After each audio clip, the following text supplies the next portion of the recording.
భయంకరంగా ఎంతమంది వెళ్ళారట? 30,000 సైనికులు, డబ్బులు, లోకలు చాలా అట్టహాసంగా తీసుకురావడానికి వెళ్ళాడినా.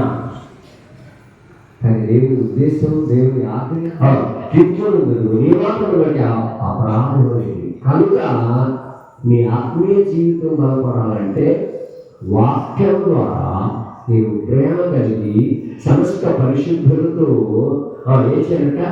వేరుపారి నువ్వు వేరుపడాలి. నీతోటి సహోదరులతో ఏం చేయాలట? దాని వెడల్పు, పొడవు, లోతు ఎంతో గ్రహించుకోవాలి.